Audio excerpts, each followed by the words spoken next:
If you know me or you've watched my channel just a little bit, then you'll have worked out that I really like going to events. Whether it's music or miniature related or something else entirely, I really like the experience of going somewhere where a big group of people is enjoying the same thing as me. Earlier this year, I went to Warhammer Fest, which was the biggest and flashiest and highest budget event of the year, which promised, for the price of your ticket, the best Warhammer experience of your life. And recently, I went to a very different event called Bring Out Your Lead, and except for the fact that there was a promise to see lots of cool Warhammer at both events, they couldn't have been more different if they tried. But today, I want to talk about Bring Out Your Lead, and my friends, and people, and Warhammer, and the hobby, and all the things I love about it. And why I think that against all odds, a small oldhammer event held in a rainy tent on my birthday managed to bring all of those things together for me in just the best way. Whoosh.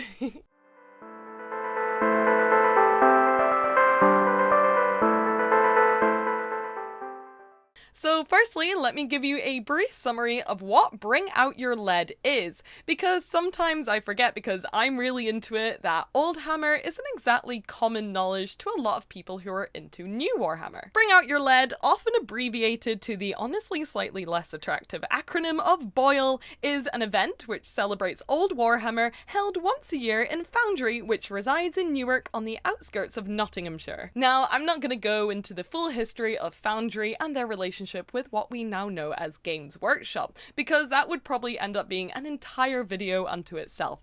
But what's important to know is that it was set up in the 1980s by a man called Brian Ansell, who you probably recognize from this absolutely classic image here. Brian was a founding member and creator of Games Workshop and Warhammer in the 1980s, and in 1985 he became the managing director of the company itself. When Brian left Games Workshop to start up Foundry, he started by using a lot of the unused and probably unwanted fantasy and historical sculpts left over by some of the classic Games Workshop sculptors, such as Kev Adams and the Perry twins. Foundry to this day still sells a lot of new miniatures, new looking old miniatures, unreleased Warhammer miniatures, and it even has its own very classic looking paint range. And Bring Out Your Lead is held at the HQ of Foundry once a year. The name of the event is a fun little celebration of all the things that the event is about. Old Warhammer, often referred to as Oldhammer by fans, and of course lead, referring to the dense metal that Warhammer used to be made of. The website describes BOYL as a celebration of Oldhammer, old games, old miniatures, old, well, people too. But this year was going to be a little bit different because the youth were ready to crash BOYL. And by youth I mean we were probably like an average age of like 25 to 35, but we're not old. We're not that old yet, so you get it. So one thing which probably made BOYL like the best event ever for me personally is the fact that some, in fact quite a few of my friends came from all over the world to my little part of the world just to come to BOYL, and honestly that was pretty cool. Trent from the channel Miscast, who is one of my good buds, and his lovely partner Rachel had travelled all the way from Australia, and they brought with them Bill from Canada, who is honestly just the nicest and chillest dude that I've maybe ever met in my life. Tina, my fellow Goblin enthusiast, had flew over from Belgium, and then we met Terran, an incredible artist behind the channel Conjured Craft, and they joined us for the day as well. And of course, your favourite all-round nice dude Eric from Eric's Hobby Workshop also came over with his partner Anna too. Oh yeah, and we left the windows open and somehow Max from Turnip28 got in and we let him stay because he seemed friendly and somewhat house-trained. A bunch of them had come over a few days before BOYL because they had the mad idea to sculpt, cast and paint all of their own custom warbands for a big game being held at the event. And somehow they actually managed to pull it off, which was incredibly impressive to see. And it was just so nice having this great big group of creative people working in my venue and making all these mad, wacky ideas come to life. And they've all gone home now, and I'm really sad. So if any of you are watching this video, please come back because I miss you. But yeah, on the 5th of August, which just so happened to be my birthday, we got the Bud Squad assembled and prepped and hyped, and we were all ready to go to our first ever Oldhammer event. We turned up to BOYL at around 11 AM after Trent and 5 other fully grown men failed to lock a door. And it was my first ever time at Foundry, so I didn't really know what to expect. The location was lovely, right in the middle of a beautiful green village held in an old historical looking carriage courthouse. But unfortunately, the weather was not on our side. It rained a lot. Which was unfortunate but not wholly unexpected for us weather-traumatized Brits. It was a bit of a shame that it rained, because I'm sure that on a beautiful sunny day in August, that place would have been a perfect picturesque place to hold an event. But we were not to be deterred, even by the somewhat worrying warning signs which were outside. Are we gonna die? Deep water? Barbed wire. Gun emplacement. I mean, we did just... Watch you just going, are we gonna die? And we headed in. The main area was held mostly inside a large outdoor tenty gazebo sort of deal in the middle of the courtyard, with some of the rooms in the surrounding buildings holding other elements of the event too, like all of the cool games and artists and a painting competition. And before I start telling you what everyone else was doing and all the other cool things that you could do on the day, I want to tell you what I did first, because for me personally, it was definitely one of the coolest and best parts of the day, because I instantly went in there and started to look at miniatures. I had been told, like, things of legend and stories about the cabinets at Foundry and how everything there would be right up my alley, and oh boy were they right. The cabinets at Foundry were full of the oldest of old Warhammer miniatures, the bright and colourful hand-sculpted chaotic Goblin Green square-based ridden stuff that dreams are made of. Sculpts and paint jobs which I recognise from my old Warhammer books, and even miniatures like the infamous Gene Stealer limousine, which I had only ever heard of from oldhammer groups on the internet. And I tried to get as much footage as I could of the cabinets and everything in them so I could show you in this video, but trust me, you have to kind of see it for yourself, especially if, like me, you're a fan of classic Warhammer and old paint jobs. But that's not really the main feature of the event. Those cabinets are there year-round for the public to see. The main reason that people rock up to BOYL every year is to play some old-ass games of Warhammer. The rooms around Foundry and the main tent in the middle were full of lovely handcrafted boards of awesome old Warhammer games, from 2nd edition Warhammer Fantasy to Epic, and even to Eric and Rob's delight, a table of Full Tilt, the jousting game from White Dwarf 215, published in 1997. And I ended up taking part in a massive game of what was essentially Necromunda called Hell's Reach, with around 20 other people, including all my friends and their little warbands. I brought my warband of squats along, and they popped up out the ground to join in with everyone else's armies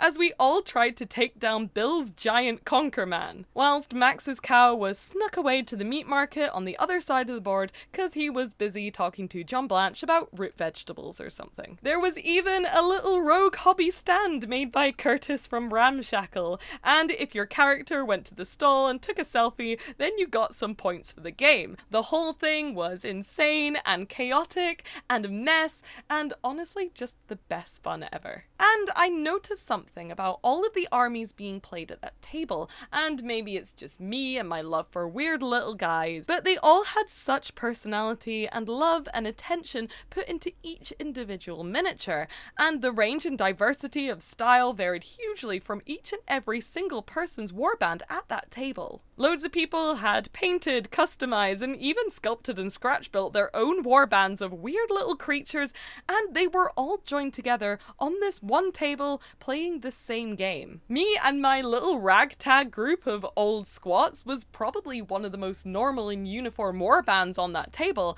and that's not something I'm used to being. Everyone at every single table seemed really excited and happy to talk about their miniatures, how they painted and built them, and to tell the stories behind them and why they loved the game that they were playing. It was so nice to see, and despite the event being about Oldhammer, it really did feel like a good creative creative and new environment to be in. The game that I was involved in was kind of a drop-in, drop-out situation, which is great because it meant I got to walk around and kind of just talk to people. I was super happy to see a bunch of my other friends were at the event, like Annie from Bad Squiddo and Trish, who I used to work with in Forge World. I also ran into some people that I hadn't had the pleasure to meet yet. Some very classic Games Workshop sculptors who probably designed some of my favourite miniatures were in attendance to join in the fun. John Blanche was busy enjoying his retirement at the Hell's Reach table.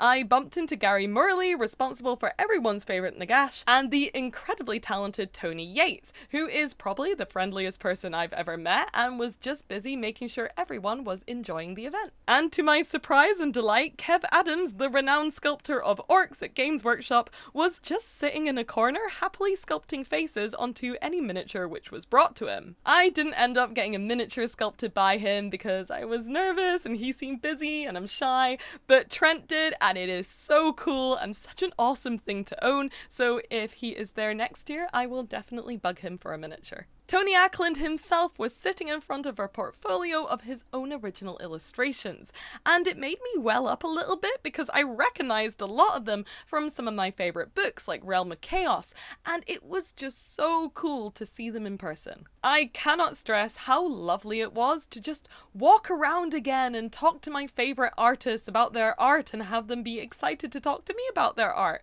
And this is in no way a why BOYL was better than Warhammer Fest video or anything like that. It was just really nice. And I want to make it very clear that none of them looked like they were getting harassed or scared by the general public, because I think at that event they kind of were just the public. After the game was over and the evening started approaching, they announced the winners of the painting competition, and they wanted to make it very, very clear that what we had entered wasn't exactly a competition. There may or may not be prizes, but the only true prize was applause. And I ended up winning silver in the squad category with my classic goth rockers and squig amp of my own creation, and to my surprise I ended up getting bronze in a new category for like the best of the best, I can't remember what it was called, with my synthwave squat Grendel Grendelson, which was pretty cool, and the applause made me feel good about myself, which is nice. Another cool miniature related thing that I forgot to mention about BOYL is the fact that you're not allowed to sell your own miniatures there. As in, you can't just rock up to Foundry where they sell miniatures with a box of your own miniatures and start selling them there, which honestly seems fair. This has resulted in what is apparently a very common practice of people just handing out their own miniatures for free. I walked away with a pocket full of goblins and orcs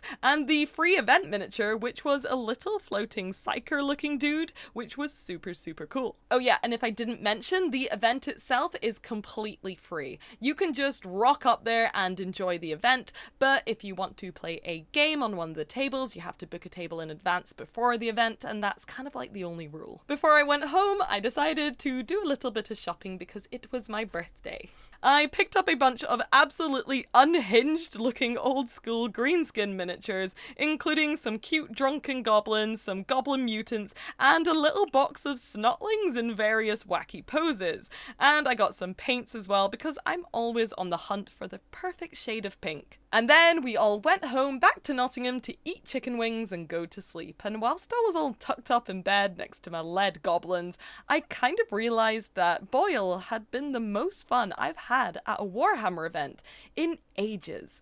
But why? It's quite hard to pinpoint why I had such a feeling of overwhelming joy at Bring Out Your Lead, but that's probably because there's too many pins to point, too many points to pin. That sounds correct. Neither of it sounds correct. It was my birthday and I was surrounded by my friends from all around the world and they were all having fun, and really there's nothing better than kind of just sitting back and looking around and seeing all your friends laughing and smiling and having fun too. It was definitely one of the reasons that I loved working at Warhammer events, and even post my employment at Games Workshop I will still try to go to every single one that I can. But I think what did it for me for this event is, despite the fact that the cat patch was oldhammer and you're looking at old miniatures and things you might have seen before, it was the first time in a very long time that I think I turned up and I was like giddy with excitement to look at Warhammer things. I think I may have gotten a little bit overexposed to seeing shiny new releases whilst working in the marketing department at Games Workshop.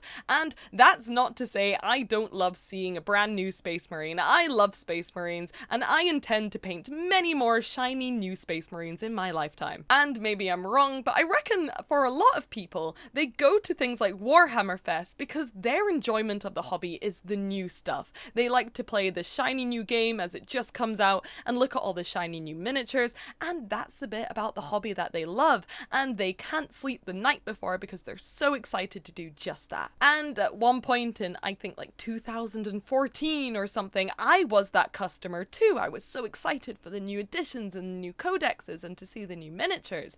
But not recently, not with the last edition of 40k or the one before it, if I'm being honest.